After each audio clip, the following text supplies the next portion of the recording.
First picture வந்து நாங்கள் வந்து மூன்றாம் பிறை நாங்கள் ரொம்ப டிஃப்ரெண்ட்டாக எடுத்தோம். சினிமா இண்டஸ்ட்ரியில் அந்த டைமில் வந்து நிறைய பேர் வந்து இந்த படம் ஓடாதுன்னு நினச்சாங்க. 2006-07 அந்த டைமில் வந்து சரி போதும், சினிமா வந்து முந்தி மாதிரி இல்லை, சினிமா வந்து ரொம்ப கொஞ்சம் ஒரு டிஃப்ரெண்ட் ஆஸ்பெக்டில் போயிட்டுருக்கு. இன்னைக்கு உள்ள மியூசிக் டைரக்டர்ஸ், கரண்ட்டாக இருக்கிற யங்ஸ்டர்ஸ், சக்ஸஸ்ஃபுல் யங்ஸ்டர்ஸ்லாம் வந்து 1 month மினிமம் ஆக்கிடுறாங்க. நானும் மணிரத்னம்லாம் ரொம்ப க்ளோஸ் ஃப்ரெண்ட்ஸ். அப்போ அவர் வந்து தான் சொன்னார், இது மாதிரி நல்லா ஒரு ஸ்கிரிப்ட் வச்சுருக்கார் தியாகு, உங்ககிட்ட நரேட் பண்ணணும்னு ஃபீல் பண்ணார் அப்படின்னு சொன்னார். கார்த்திக், ரேவதி, குஷ்பு எல்லாருமே ஷூட்டிங் முடிஞ்ச உடனே நைட்டு வந்து அங்கே அப்போல்லாம் மணிஷ் லாட்ஜுன்னு தான் இருக்கும். அங்கே வந்து எல்லாரும் அசம்பிள் ஆகும். MS மது ரைட்டரு, அவர் உட்காந்து சீன்ஸை எக்ஸ்பிளைன் பண்ணுவார். அவர் எக்ஸ்பிளைன் பண்ணும்போது ஆக்ட் பண்ணியே காமிப்பார். இந்தியாவின் நம்பர் 1 டைல்ஸ் விற்பனையாளர் லக்ஷ்மி செராமிக்ஸ். நம்ம ஷாப் அனைத்திலும் டாப். இப்போது பெங்களூர், மைசூர், ஹாசனில். சார் வணக்கம். வணக்கம்ங்க. பொதுவாகவே சினிமா பொறுத்த வரைக்கும் ப்ரொடியூசர்ஸ் தான் முதலாளி. அது இல்லைன்னா, ப்ரொடியூசர்ஸ் இல்லைன்னா வந்து படமே எடுக்க முடியாது. அதுதான் நிதர்சனமான உண்மை. 3 தலைமுறை Venus pictures, Sathya movies, Sathyajothi எல்லாருமே வந்து கிட்டத்தட்ட ஆல்மோஸ்ட் ஒரு 70+ இயர்ஸ் வந்து தொடர்ந்து ஆக்டிவாக இன்னும் படங்களை தயாரிச்சுட்டு இருக்கீங்க. இது ஒரு மிகப்பெரிய லெகசி. இது சாதாரண விஷயம் கிடையாது. 3 தலைமுறையாக அப்பா நீங்கள் இப்போ உங்களோட பசங்க பார்த்துக்கிறாங்க. தொடர்ந்து இயங்குறதுக்கான உந்துதல் என்ன நினைக்கிறீங்க நீங்கள் சக்ஸஸ்ஃபுல்லாகும்? நான் படித்து முடிச்சுட்டு இங்கே அமெரிக்காவில் படித்து முடிச்சுட்டு இங்கே வந்ததுக்கப்புறம் அப்பா வீனஸ் பிக்சர்ஸில் படம் எடுத்துகிட்டு இருந்தார். ஊருக்குள்ளே பெண் அந்த மாதிரி படங்கள்லாம் எடுத்துகிட்டு இருந்த டைமில் அவருக்கு ஏஜ் ஆகிடுச்சு. அவங்களும் வந்து கொஞ்சம் ஒத்த பார்ட்னர்ஸ் வந்து பிரிஞ்சிடலாம் அப்படின்னு, அதாவது மிஸ்டர் கிருஷ்ணமூர்த்தி அண்ட் கோவிந்தராஜன் பிரிஞ்சிடலாம் அப்படின்னு சொல்லிட்டு அவங்க டிசைட் பண்ணுற டைமில் நான் வந்து டேன் இண்டியா வேட் லெக்ஸஸ் கம்பெனின்னு ஒன்று இருந்தது. அதில் எங்கள் அப்பா கிருஷ்ணமூர்த்தி, ராஜ் கபூர் எல்லாம் டைரக்டர்ஸாக இருந்தாங்க. அதில் போய் கமர்ஷியல் டைரக்டராக ஜாயின் பண்ணேன் அமெரிக்காலேருந்து வந்து. அப்போது வந்து என்ன ஆயிடுச்சுன்னா, ஆர்எம்பி சார் வந்து என்னை வந்து அப்போ ரொம்ப பிஸியாக இருந்த டைமு, எம்ஜிஆர் கூட இருந்த டைமு, ப்ளஸ் 4-5 போர்ட்ஃபோலியோஸ் அவர் மேனேஜ் பண்ண டைம். அவர் என்ன சொன்னார், சத்யா மூவிஸை கொஞ்சம் பார்த்துக்கோங்கன்னு சொன்னார். ஸோ நான் என்ன பண்ணேன்னா, அப்படியே சத்யா மூவிஸ்குள்ளே வந்து என்டர் ஆனேன். ஊருக்கு உழைப்பவன் படம் இல்லை தான் நான் ஃபஸ்ட்டு ஜாயின் பண்ணது சத்யா மூவிஸில். அப்புறம் அந்த டைமில் தான் வந்து எனக்கு ஸ்லோவாக வந்து இந்த interest of making good films அந்த ஒரு இது எனக்கு மைண்டில் செட் ஆச்சு. அந்த நேரத்தில் தான் எனக்கு வந்து பாலு மகேந்திரா அறிமுகமான உடனே நாங்கள் சரி சத்யா மூவிஸில் கமர்ஷியல் படம்ஸ் எடுக்கலாம், சத்யஜோதி ஃபில்ம்ஸில் ஒரு டிஃப்ரெண்ட்டான ஃபில்ம்ஸு, லவ், ரொமான்ஸ், ஃபேமிலி அந்த மாதிரி பண்ணலாம் அப்படின்னு சொல்லிட்டு எனக்கு ரொம்ப ஆசை. ஸோ ஃபஸ்ட்டு பிக்சர் வந்து நாங்கள் வந்து மூன்றாம் பிறை பாலு மகேந்திரா அவரோட டைரெக்ஷனில் எடுத்தோம். எனக்கு ஒரு நல்ல எக்ஸ்பீரியன்ஸாக இருந்தது. அந்த எக்ஸ்பீரியன்ஸ் என்ன, அந்த படமும் வந்து நாங்கள் ரொம்ப டிஃப்ரெண்ட்டாக எடுத்தோம். சினிமா இண்டஸ்ட்ரியில் அந்த டைமில் வந்து நிறைய பேர் வந்து இந்த படம் ஓடாதுன்னு நினச்சாங்க, ஏன்னா ரொம்ப கிளாஸாக இருந்தது அப்படின்னு. பட் எங்களுக்குள்ளே வந்து ஒரு கான்ஃபிடென்ஸ் இருந்தது. படத்தை ரிலீஸ் பண்ணோம். நல்ல பெரிய அளவுக்கு அது பேசப்பட்டது. ப்ரெஸ்ஸெல்லாம் ரொம்ப நல்லா ப்ரேஸ் பண்ணாங்க. அந்த மாதிரி நேரத்தில் தான் எனக்கு வந்து இந்த படம் வந்து கமர்ஷியல் சக்ஸஸும் ஆச்சு. கமர்ஷியல் சக்ஸஸ் ஆன உடனே எனக்கு வந்து ஒரு மைண்டில் வந்து சரி இதே மாதிரி படங்கள் எடுக்கலாம் அப்படின்னு சொல்லிட்டு அப்புறமா வரிசையாக உங்களுக்கு தெரியும், கிழக்கு வாசல், இதயம் எல்லாமே வந்து ஒரு சைடு நிறைய படமாங்க. அதே மாதிரி பேரலாக பார்த்தீங்கன்னா, நான் சத்யா மூவிஸில் வந்து ஆர்எம்பி சார் கூட இருந்து அந்த ஆஸ்பெக்ட் ஆஃப் ஃபில்ம் மேக்கிங்கு நான் அவர்கிட்ட ஒழுங்காக கற்றுக்கிட்டேன். எல்லாமே வந்து அந்த அந்த டைமில் வந்து அவர் கூட இருந்ததுனால எனக்கு வந்து அந்த ஆஸ்பெக்டை தரோவாக எனக்கு தெரிஞ்சுக்கிட்ட ஒரு ஒரு வாய்ப்பு கிடச்சிது. ஸோ பார்த்தீங்கன்னா அதில் வந்து தங்க மகன், பணக்காரன், காக்கி சட்டை எல்லாமே வந்து ஹிட்டான படங்களாக தான் அமைஞ்சுது. அண்டு இது மாதிரி நான் ட்ராவல் பண்ணிகிட்டே இருந்தேன்.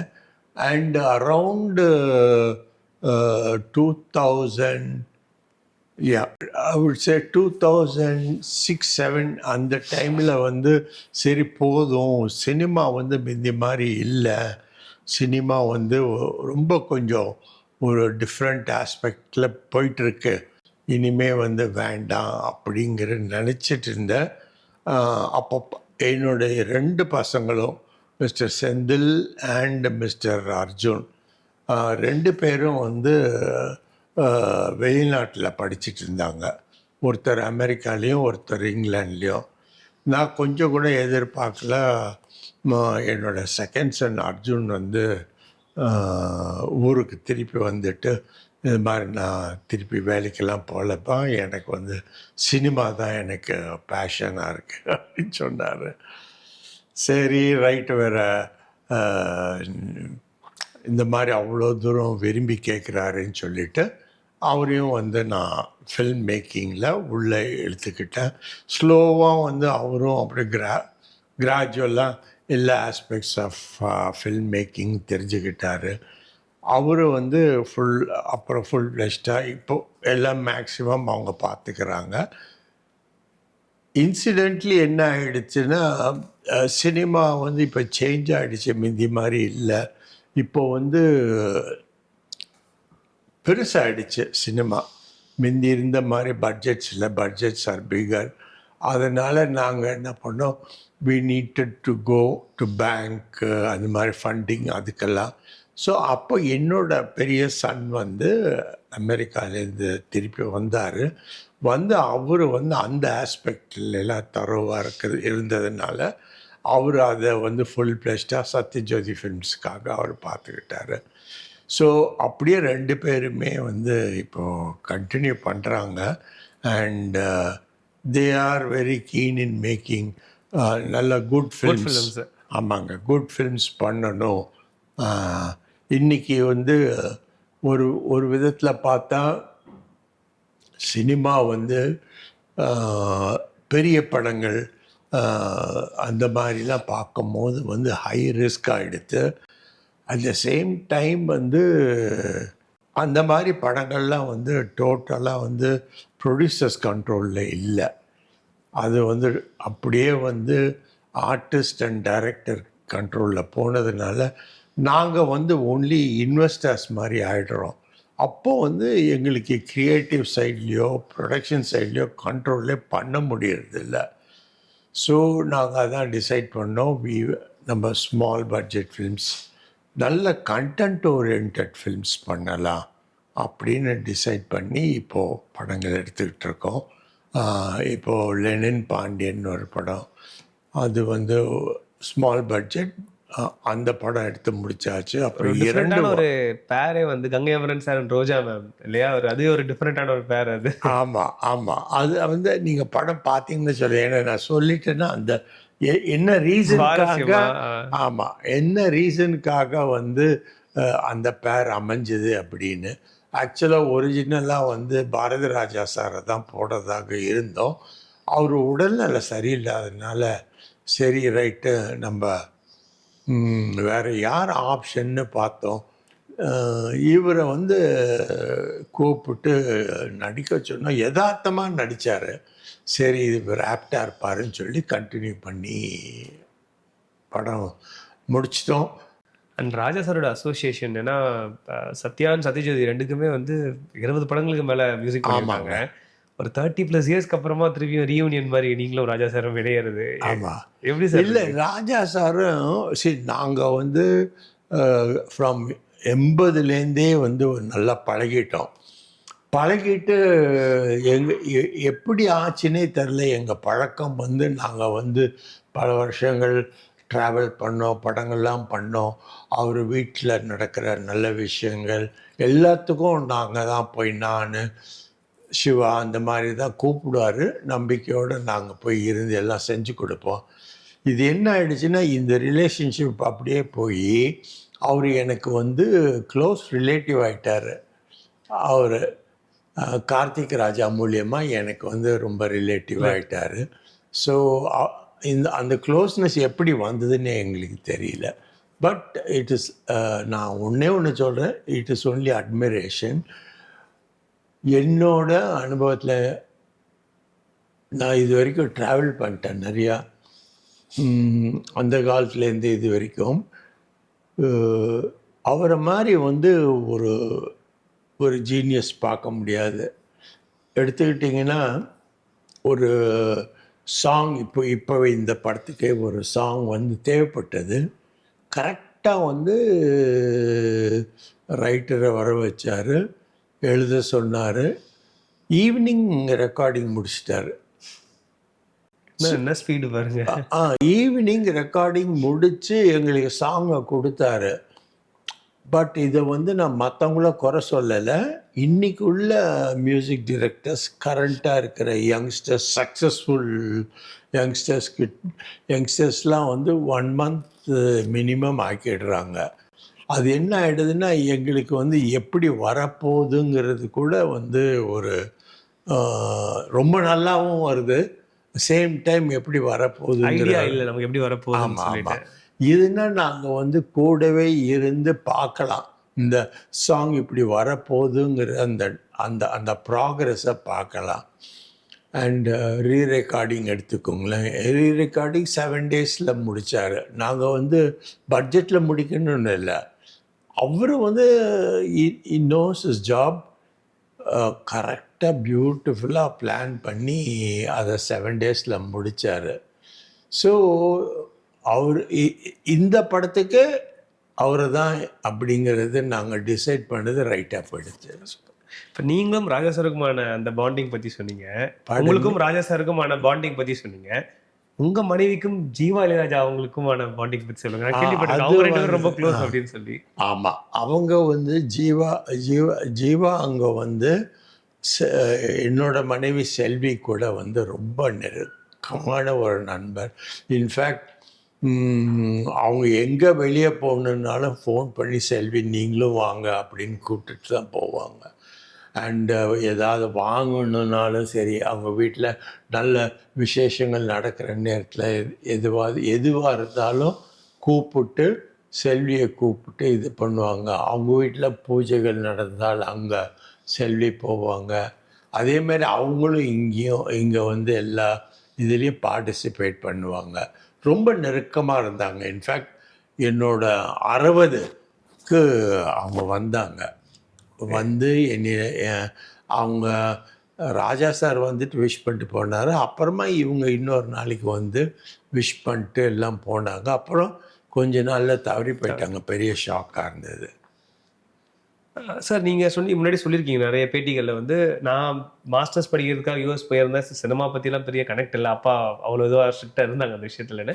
வந்து இதெல்லாம் நடந்ததெல்லாம் ஒரு கோயின்சிடென்ஸாக நடந்த விஷயங்கள்னு. நீங்கள் உங்களோட டீன்ஸில் இருக்கும்போது இங்கே இருக்கும்போது வீனஸ் பிக்சர்ஸ் நிறைய படங்கள் பண்ணியிருக்காங்க, பெரிய படங்கள்லாம். எங்கள் காலகட்டத்தில் இருக்க எங்களுக்கே வந்து இப்போயுமே ஃபேண்டசினா முதல் ஞாபகம் வருது பட்டணத்தில் பூதம் தான். ஸோ உங்களுக்கு விவிடான மெமரிஸ் ஞாபகம் இருக்குது? உங்களுக்கு நல்லா இருக்குது, விவிடார் ஞாபகம் இருக்குது. ஆமாம், அவர் ஜாவர் சீதாராமன் வந்து அப்பா கூட டிஸ்கஷனுக்கு வரும்போதெல்லாம் எனக்கு நல்லா ஞாபகம் இருக்குது. அப்படியா? ஆமாம். ஒரு சின்ன பையனா உங்களுக்கு அந்த படம் பார்க்கும்போது என்ன மாதிரி ஒரு ஃபேண்டசி கொடுத்துச்சு? இல்லை, டெஃபினட்டாக அந்த காலகட்டத்தில் ஒரு ஏலியன் படம் பார்க்குற மாதிரி ஒரு ஃபீலிங்கு. அதில் நல்ல சின்ன சின்ன ஐட்டம்ஸு, இவர் பேப்பர் படிக்கும் போது எம்ஜிஆர் அதெல்லாம் வந்து அவர் இன்ட்ரடியூஸ் பண்ணி விட்டார். ஜாவர் சீதாராமன் தான். இதெல்லாம் வந்து என்னை வந்து எக்ஸைட் ஆச்சு அந்த டைம். அந்த காலகட்டத்தில் அந்த படமும் நல்லா போச்சு, ஓரளவுக்கு நல்லா போச்சு. பட்டணத்தில் பூதம், ஜெய்சங்கர், நாகேஸ்வரன். ஆமாம், அது ஒரு இப்பயுமே அது ஒரு பார்த்தா அந்த படம் அதுக்கப்புறம் நிறைய, அதாவது டெக்னிக்கல் வைஸ் நிறைய வளர்ந்தாலும் கூட அந்த படம் நமக்கு அந்த காலத்தில் நீங்கள் நம்பி நீங்கள் பண்ணி பாருங்க, சிஜியே கிடையாது, இல்லை ஏஏ கிடையாது. பட் வந்து பார்த்தீங்கன்னா குவாலிட்டி வைஸ் நல்லது. அப்போ ரவிகாந்த் நகாய்ச்னு ஒருத்தர் இருந்தார், ஃபேமஸ் சினிமாட்டோகிராஃபர். அவர் வந்து இந்த இந்த ஷார்ட்ஸுக்கெல்லாம் வந்து இஸ் என் எக்ஸ்பர்ட். ஓகே. அதுக்குன்னு தனி லேப் வச்சு டி நகரில் தான் இருந்தார். ஸோ உங்களுக்கு அந்த ஃபேசினேஷன் இருந்துச்சா அப்போ இங்கே நீங்கள் சென்னையில் ஏன்னா ப்ரொடக்ஷன்ஸ் பெரிய படங்கள் சிவாஜி சார் ஒரு பக்கம், எம்ஜிஆர் சார் வச்ச ஒரு பக்கம், ஹிந்தி அப்படின்னு எல்லா லாங்குவேஜ்லையுமே கலக்கிட்டு இருந்தது வீனஸ் பிக்சர்ஸ். உங்களுக்கு ஃபேசினேஷன் இருந்துச்சா? சினிமாக்குள்ளே வரணும்னு ஆசை இருந்துச்சா உங்களுக்கு? இல்லை, அந்த டைமில் இல்லை எனக்கு. To be very frank with you, இப்போ ஷூட்டிங் பார்ப்பேன், அவங்களோட ஒர்க்கிங் ஸ்டைல்லாம் நான் பார்த்துருக்கேன். பட் ஆனால் வந்து நான் வந்து சினிமாவுக்கு வந்து ஒரு பேஷனாக வந்தது வந்து பாலுமகேந்திராவோட அறிமுகம் தான் சார். அதை நான் வந்து ஐ ஷுட் ஆல்வேஸ் ரெமெம்பர். ஏன்னா மணிரத்னம் தான் நானும் மணிரத்னம்லாம் ரொம்ப க்ளோஸ் ஃப்ரெண்ட்ஸ். அப்போ அவர் வந்து தான் சொன்னார், இது மாதிரி நல்லா ஒரு ஸ்கிரிப்ட் வச்சுருக்கார் தியாகு, உங்ககிட்ட நரேட் பண்ணணும்னு ஃபீல் பண்ணார் அப்படின்னு சொன்னார். ஸோ டைம் ஃபிக்ஸ் பண்ணி நாங்கள் ஸ்கிரிப்டை கேட்டோம். எங்கள் அப்பாவும் இருந்தார் அந்த டைமில். கதையை கேட்டுட்டு அப்பா வந்து பாலுமகேந்திராட்ட சொன்னார், இது நிச்சயமாக மூன்றாம் பிறை இது மாதிரி போகும், கல்யாண அவங்களுடைய முன்னாடி பண்ணது கல்யாண பரிசு மாதிரி போகும், டெஃபினட்டாக வந்து நம்ம பண்ணலாம் அப்படின்னு. இன்ஃபேக்ட் ஒரு சிலர் டிஸ்ட்ரிபியூட்டர்ஸ் வந்து படத்தை பார்த்துட்டு வேண்டான்னு சொல்லிட்டாங்க. ஏன்னா எண்டில் வந்து பிரிஞ்சு போகிறாங்க, சோகமான ஒரு கிளைமேக்ஸ் அப்படின்னு சொன்னாங்க. பட் நாங்கள் எங்களுக்கு நம்பிக்கை இருந்ததுனால திருப்பி அவங்ககிட்டேருந்து வாங்கி நாங்கள் ரிலீஸ் பண்ணோம். நல்லா ஓடினதுக்கு அப்புறம் நல்ல விலைக்கு விற்றோம். ஸோ அந்த மாதிரி ஒரு ட்ராவல். அதுக்கப்புறம் வந்து என்னோடய பயணத்தில் என்னென்னா, சினிமா பயணத்தில் வந்து எனக்கு நல்ல டைரக்டர்ஸ் அமைஞ்சாங்க சார். அதில் நிறைய பேரை நான் வந்து இன்ட்ரடியூஸ் பண்ணேன். நிச்சயமாக உங்களுக்கே தெரியும் யார் யார் இன்ட்ரடியூஸ் பண்ணேன்னு. அவங்க கூட எல்லாம் வந்து நான் க்ரியேட்டிவாக உட்காந்து டிஸ்கஸ் பண்ணுவேன். ஃபார் எக்ஸாம்பிள் ஆர்வி உதயகுமார் வந்து கிழக்கு வாசல் பண்ணும்போதெல்லாம் எப்படின்னா, அப்போல்லாம் சினிமா வந்து ஒரு ஃபேமிலி மாதிரி இருந்தது. கார்த்திக், ரேவதி, குஷ்பு எல்லாருமே ஷூட்டிங் முடிஞ்ச உடனே நைட்டு வந்து அங்கே அப்போல்லாம் மணிஷ் லாட்ஜுன்னு தான் இருக்கும். அங்கே வந்து எல்லாரும் அசம்பிள் ஆகும். எம்எஸ் மது ரைட்டரு, அவர் உட்காந்து சீன்ஸை எக்ஸ்பிளைன் பண்ணுவார். அவர் எக்ஸ்பிளைன் பண்ணும்போது ஆக்ட் பண்ணியே காமிப்பார் அவர். இவங்கெல்லாம் வந்து ரிஹர்ஸ் பண்ணுவாங்க. அப்புறம் என்னென்ன எது டீட்டெயில் பண்ணலாம், கேமராமேன் அப்துல் ரஹ்மான் இருப்பார், ரமணி இல்லை அவரும் கூட இருந்தார் இந்த டைமில். ஓகே. ஆமாம். ஸோ இந்த மாதிரி ஒரு ஹெல்த்தியாக தான் நாங்கள் வந்து ஃபில்ம் மேக்கிங் பண்ணோம். அது அப்படியே கிராஜுவலாக என்ன ஆயிடுச்சுன்னா, சினிமா எப்படி மாறி போச்சுன்னா, ஒரு ஒரு ஒரு கதாசிரியர் ஒரு தயாரிப்பாளர்கிட்ட வந்து கதையை சொல்லுவார். பீட்டர் செல்வகுமார் எடுத்துக்கோ, நான் எக்ஸாம்பிள் சொல்கிறேன். பீட்டர் செல்வகுமார் கதை நல்லா இருந்தோடனே நான் என்ன பண்ணேன்னா, ஆர்மி சார்கிட்ட போய் சொல்லலாம் அப்படின்னு சொல்லிவிட்டு நான் போய் அவர்கிட்ட டைம் ஃபிக்ஸ் பண்ண. ஒரு நாள் ஈவினிங் கதை கேட்டார், ரொம்ப பிடிச்சி போச்சு. கதை பிடிச்சி போனோடனே இது யார் வச்சுன்னா, ரஜினிக்கு தான் ரொம்ப நல்லாயிருக்கும், 3 வேஷம் அவர் பண்ணதில்லை, அதனால் நீங்கள் டைம் ஃபிக்ஸ் பண்ணி பீட்டர் செல்வகுமாரை கூப்பிட்டு போங்கன்னு சொன்னார். அப்புறம் நான் போய் அவரை கூப்பிட்டு போய் டைம் ஃபிக்ஸ் பண்ணி கதையை கேட்க சொன்னேன். கேட்ட உடனே ரொம்ப இம்ப்ரெஸ் ஆனார். இம்ப்ரெஸ் ஆன உடனே அவர் வந்து மாமாவுக்கு ஃபோன் பண்ணி, ஆர்எம்இ சாருக்கு ஃபோன் பண்ணி, சார் இது நிச்சயமாக செய்யலாம் இம்மீடியட்டாக அப்படின்னு சொன்னார். அதுக்கப்புறம் தான் நாங்கள் வந்து யார் கேமராமேன், யார் இந்த 3 ரோல்ஸுக்கு பண்ண வேண்டிய ஸ்பெஷல் எஃபெக்ட்ஸ் கேமராமேன் யார், லோகநாதன் இருந்தார். அந்த மாதிரி எல்லாரையும் ஃபிக்ஸ் பண்ணி, டெக்னீஷியன்ஸ்லேருந்து லேப்லேருந்து எல்லாம் ஃபிக்ஸ் பண்ணி, அந்த மாதிரி ப்ராசஸ் வந்து படம் எடுத்தோம். இப்போ என்ன ஆயிடுச்சுன்னா, ப்ரொடியூசர்ஸ் வந்து நாங்கள் மோரலஸ் லைக் அ ப்ரப்போசல் மேக்கர்ஸ் மாதிரி தான் இருக்கோம். நான் ஒரு கன்ஃபெஷன் மாதிரியே சொல்கிறேன். அப்படி இருந்தது தொழில், இப்போ ரிவர்ஸாக போயிடுச்சு. இப்போ என்ன ஆயிடுச்சுன்னா, கதாசிரியர்னு சொல்ல முடியாது, டைரக்டர் அண்ட் அண்டு திரைக்கதை. அவங்க என்ன பண்ணுறாங்கன்னா, நேராக போய் ஆர்டிஸ்ட்டை தான் அப்ரோச் பண்ணுறாங்க. ஆர்டிஸ்ட் மெயின் ஹீரோஸ் அவங்க அப்ரோச் பண்ணோன்னா அவங்க எல்லாம் நல்லா இருக்குன்னு டிசைட் பண்ணதுக்கப்புறம் அவங்க என்ன பண்ணுறாங்கன்னா, சரி இவரை கேமராமேன் போடலாம், இவரை ஸ்டண்ட் மேன் போடலாம், இவரை இது பண்ணலாம் அது பண்ணலான்னு அவங்க டிசைட் பண்ணிடுறாங்க. டோட்டலாக பண்ணிவிட்டு இந்த ப்ரப்போசலுக்கு யார் ஒத்து வருவான்னு பார்த்து அந்த ப்ரொடியூசரை தான் அவங்க செலக்ட் பண்ணுறாங்க. ஸோ அப்போ என்ன ஆகிடுதுன்னா, இந்த ப்ரொடியூசருக்கு வேறு என்ன சொல்கிறதுன்னா, அவருக்கு ஒன்றும் சொல்லவும் முடியாது. ஏன்னா டோட்டலாக எல்லாம் ஃபிக்ஸ் ஆகி வர்றதுனால, ரெடிமேடாக வர மாதிரி இது எல்லாமே செட் ஆகி வருது, அசம்பிள் ஆகி வருது நமக்கு. ரெடிமேடாக வரதில்லை. எல்லாமே ஃபிக்ஸ் ஆகி வரும்போது இவருக்கு எந்த ஒரு சேயும் இந்த பால் நம்மளால் எடுக்க முடியல, எடுக்க முடியறதில்லை. 29 வருட நம்பிக்கை, 20 லட்சம் திருப்தியான வாடிக்கையாளர்கள். இந்தியாவின் நம்பர் 1 டைல்ஸ் விற்பனையாளர் லக்ஷ்மி செராமிக்ஸ். நம்ம ஷாப் அனைத்திலும் டாப். இப்போது பெங்களூர், மைசூர், ஹாசனில்.